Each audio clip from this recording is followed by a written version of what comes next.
Cell biology for AQA GCSE biology. Animal cells and plant cells, you need to know all the structures and the functions, as you can see there. The main differences are that plant cells have permanent vacuoles, chloroplasts, and a cell wall. Prokaryotic cells, these are bacteria, have the following characteristics. They're single-celled, no nucleus, so they have a single loop of DNA, have small rings of DNA called plasmids, and they're smaller than eukaryotic cells. To compare the components, so cell membranes, both have them, cytoplasms, both, genetic material, they both have them, but only in a nucleus for eukaryotes. But in the prokaryotes, it's in a cytoplasm or a plasmid. So nucleus, yes in a eukaryote, no in a prokaryote. Cell walls, only found in plant and fungi, not in animals. Animal cells and prokaryotes do have cell walls. Eukaryotes are larger than prokaryotes, and also mitosis occurs in eukaryotes, but binary fission in prokaryotes. So there are 6 specialized cells we need to know about. So the sperm cell, and as you can see, adaptations, tail to swim to the egg and fertilize it, lots of mitochondria to release energy for respiration. Red blood cell, it transports oxygen around the body, so no nucleus, contains hemoglobin, and it's a flat biconcave shape to increase the surface area to volume ratio. Muscle cells contract and relax. They contain protein fibers that can shorten and also lots of mitochondria to release energy. Nerve cells, they carry electrical impulses. They've got branched endings to make connections with other neurons or effectors. They've got a myelin sheath to insulate the axon to increase the transmission speed. Root hair cells, they absorb mineral ions and water from the soil. So they're long, they've got a large surface area, long and thin. Lots of mitochondria for active transport. And palisade cells, they enable photosynthesis in the leaf. There's lots of chloroplasts and it's at the top of the leaf. Microscopes, so light and electron microscopes. Light uses light to form images. Living samples can be viewed. Relatively cheap, low magnification, low resolution. Electron microscopes, they use a beam of electrons. Samples cannot be living, expensive, high magnification, high resolution. So usually they would ask you to calculate the magnification of an image. So it's image size divided by actual size. You can use the IM triangle to help you remember the equation for magnification and actual image. Remember converting millimeters. So if you measure a cell with your ruler in millimeters to convert it to micrometers, it is times it by 1000. Fusion, spreading out of particles, resulting in a net movement from an area of higher to a lower concentration. So it occurs in across cell membranes all the time in our bodies. So for example, in urea, and also oxygen diffuses into the lungs and carbon dioxide diffuses out through gas exchange. Things that increase the rate, steeper concentration gradient. So the bigger the difference in concentration, the faster the rate. Larger surface area of the membrane, more diffusion takes place. Higher temperatures, particles move by kinetic energy, so they move more quickly and have a higher rate. There are certain adaptations you need to know for diffusion. So cells lining the small intestine, that's the villi. They're very thin membranes, they're folded, so they've got a large surface area. And the concentration of soluble food molecules is higher in the gut than in the bloodstream. In the alveoli, again, thin membranes.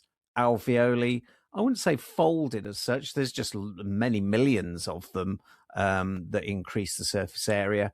Good blood supply and well ventilated. You will need to know about surface area to volume ratio. So remember to do surface area. You need to work out the area of one side, times it by the number of sides to get the surface area. To find the volume, you multiply the width by the height and multiply this by the depth. You can get the surface area to volume ratio, and you need to simplify it. So for example, 24 to 8, it can be simplified by how many times does 8 go into 24, which is 3. So 3 to 1. Osmosis is the diffusion of water from a more dilute solution to a more concentrated solution across a partially permeable membrane. This is where the required practical will come up, usually about potatoes, and you put them into solutions containing different concentrations of salt or sugar. You need to dry them with a paper towel to get rid of any excess mass, and then weigh them again. Okay, and we can see if they've gained water or lost water. So remember to calculate percentage change, N mass minus the start mass divided by the start mass times 100. Active transport, so movement of substances against their concentration gradient from a low to a high concentration. It requires energy from respiration. So usually that's in root hair cells and also in your guts and kidneys. Chromosomes. The nucleus of a cell contains chromosomes, so it carries a large number of genes. So you can see you've got a nucleus, it contains chromosomes.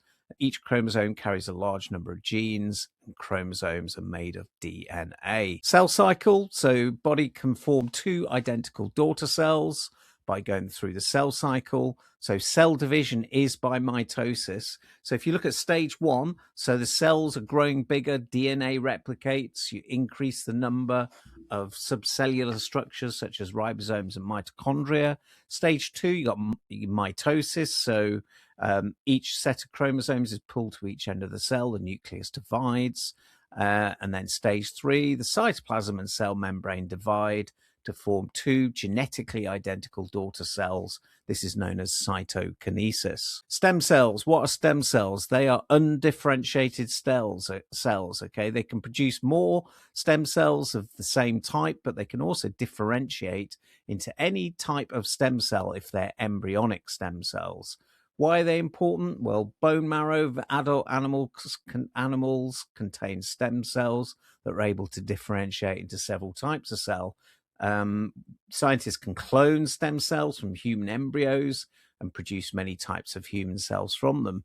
Don't forget plants. The plant stem cells are called meristems, and they are produced at basically the root tips and also at where the plant is growing. Therapeutic cloning. So this involves producing an embryo by cloning a body cell taken from a patient. So stem cells are taken from this embryo and can then be used for medical treatments. So benefits are that it can treat many serious diseases such as strokes, diabetes, paralysis. Stem cells from the patient will not be rejected by the patient's immune system. Risks or ethical issues. Well, if you use embryo, the embryo is destroyed following the removal of stem cells. This could be immoral because the embryo could be a potential human life. Some people fear that using such cloning techniques could lead to cloning of human beings. It's time consuming, it's expensive, and there's a risk of viral infection being passed to patients from stem cells. I hope you found that useful. Please do subscribe to Dr. Biology, and I'll see you soon.